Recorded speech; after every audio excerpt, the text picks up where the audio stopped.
Hello tacticians, it's Nox here playing Warhammer 40k Tacticus, and today we're going to be talking about our new friend AunShi.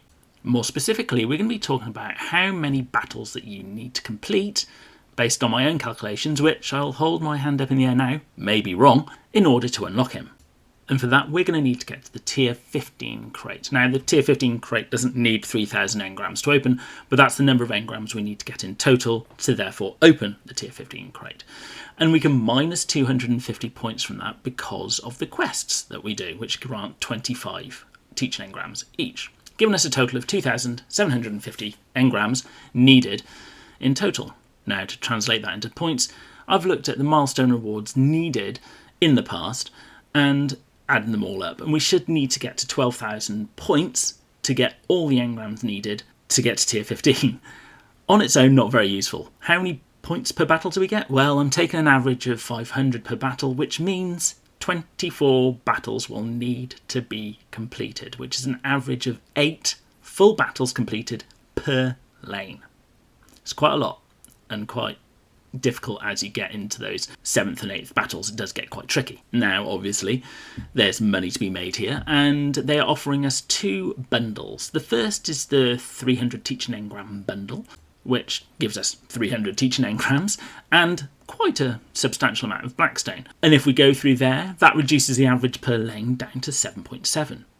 The premium quest bundle is probably the most value for money you'll get, because not only do you get the additional quest line, which again gives you 25 teaching engrams, it then gives you a bonus 15 on any engrams you get. So in fact, you're actually getting 40 per quest you complete, which is why I've got the minus 800. This then reduces the number of battles you need to do per lane down to 6.7, which is a bit more feasible. And of course, if you get both, it reduces it down even further to 6.3. I'm not going to tell you what to buy. You can decide if this is worth it for you. So where have I got to overall? Well, as you can see, I've got 80 shards already, and I've fully completed the first 2 battles, and halfway through Battle 3 with Alpha. I've maxed out Battle 1, and mostly the way through Battle 2 for Beta, and I've maxed out 1, 2 and 3 in Gamma. Now, the reason why I've got further in Gamma than Alpha and Beta is purely because of the requirements needed to clear the battles. Here in Gamma, you can do the majority of the requirements with just one team, where you can focus on the physical damage, the no flying, no overwatch, and no power. It's a fairly easy requirement to set up, and my team consists of Varro, Makatep, Snotflogger, Gibberscraps, and Snapper Wrecker.